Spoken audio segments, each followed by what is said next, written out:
E aí, galera, tudo certo? Vasco Patu por aqui. Hoje eu quero bater um papo com vocês sobre força de vontade.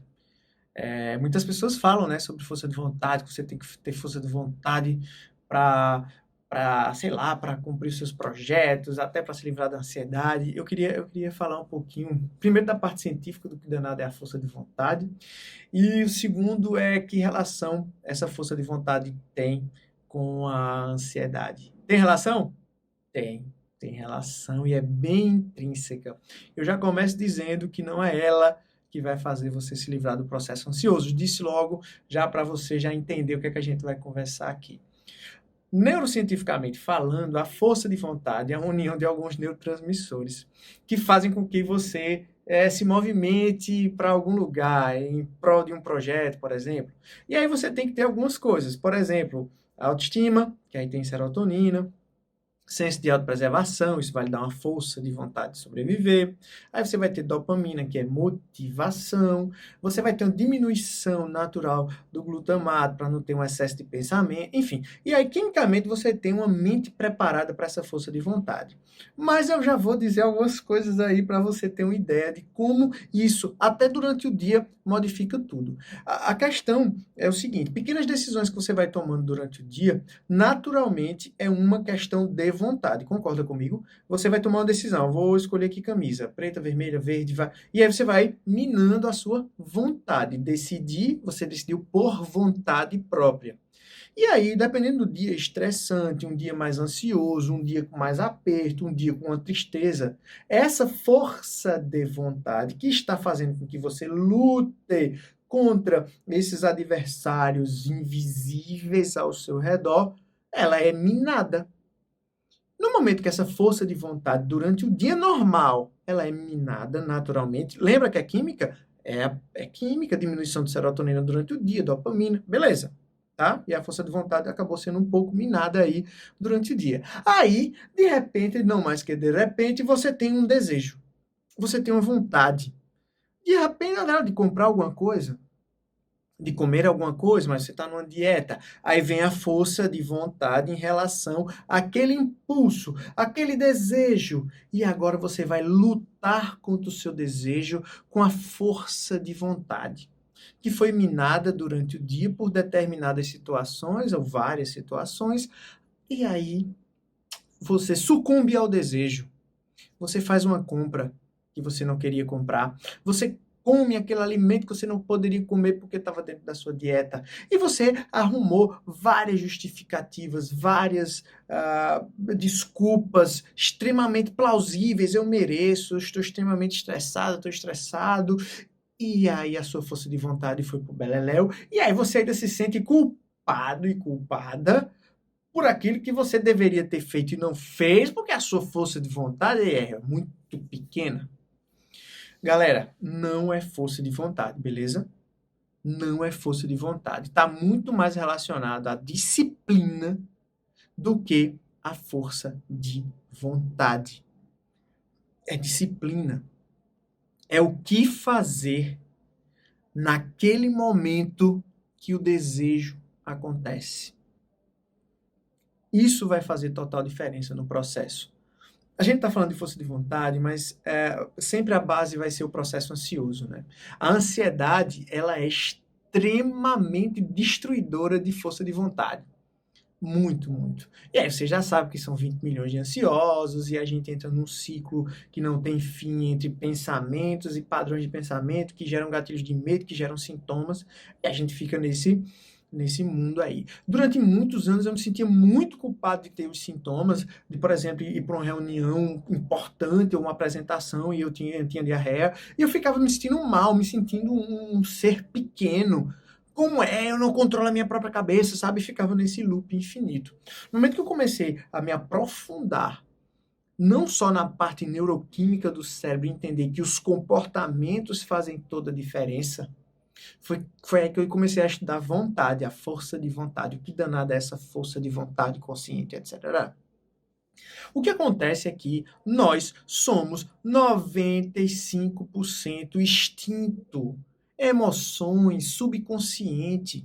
E nós somos 5% conscientes. As decisões estão aqui, a vontade está aqui. Como danada, que é a parte frontal, né? Como é que danada eu vou conseguir bater de frente com 95% que é meu desejo, que é meu instinto, que está aqui dentro, guardado com séculos e séculos de evolução? Não dá, não dá. E aí a gente tem que começar a trabalhar com pequenos hackzinhos mentais, para que você entenda que não é só vontade. Não é só vontade, é disciplina. E é disciplina na forma de pensar. É como você vai pensar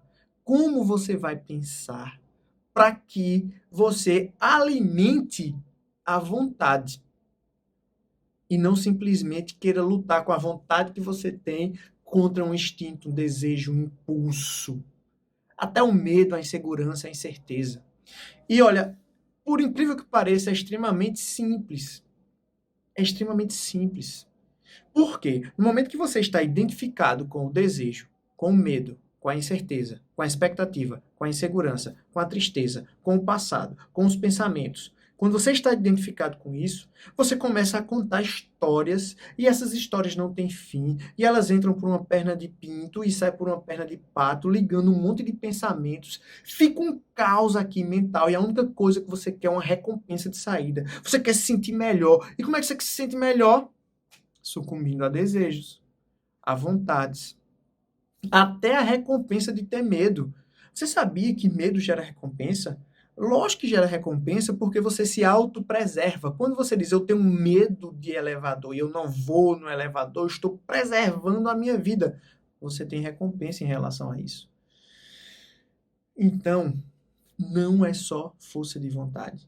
É você não estar completamente ligado aos desejos, às histórias, às desculpas, ao mundo dos pensamentos.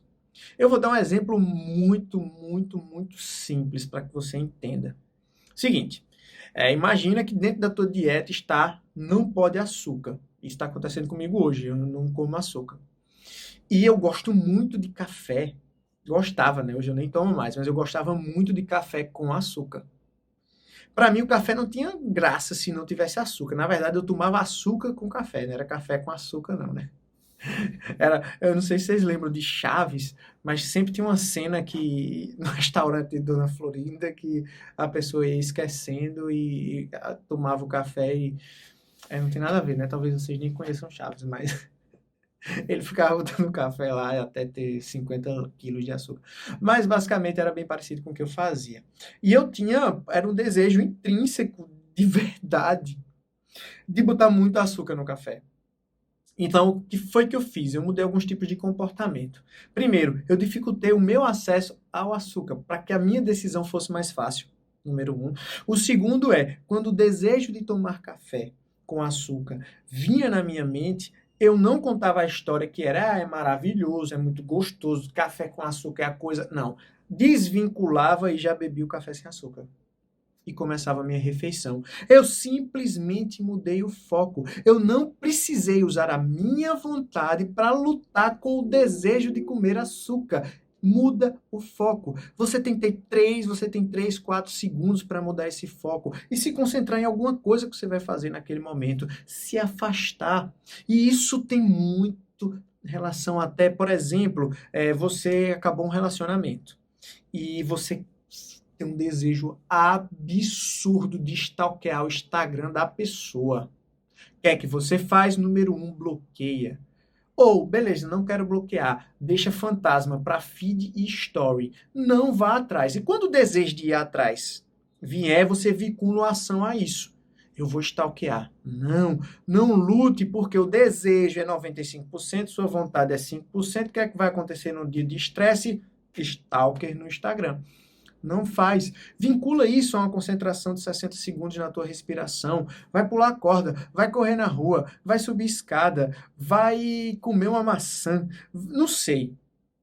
Mas vincule o desejo a uma relação direta com o agora. E você tem 3, 4 segundos. Se você passa, aí você, pô, 3, 4 segundos, isso é muito pouco. Não é pouco. 1, 2. Ó, para decidir, é muito. 4 segundinhos. Foca aqui, respiração, conta até 100, 1, 2, 3, vendo os números na tua mente. De repente, aprenda uma meditação e faz. Cria um lugar seguro na mente e vai para o lugar seguro. E aí você tem várias técnicas que você pode utilizar para não se vincular a esse desejo. Para não lutar com a vontade que você tem naquele momento com 95% de desejo. É isso que você tem que fazer. Sai de perto. Não alimenta. Não conta histórias. Naturalmente, você vai conseguir cada vez mais facilmente se desvincular dos seus desejos, dos seus medos, inseguranças, incertezas. Vê o gatilho, não conta história, foca no agora e naturalmente você está aumentando a sua vontade com disciplina. Um grande abraço e nos vemos em outro momento. Tchau, tchau.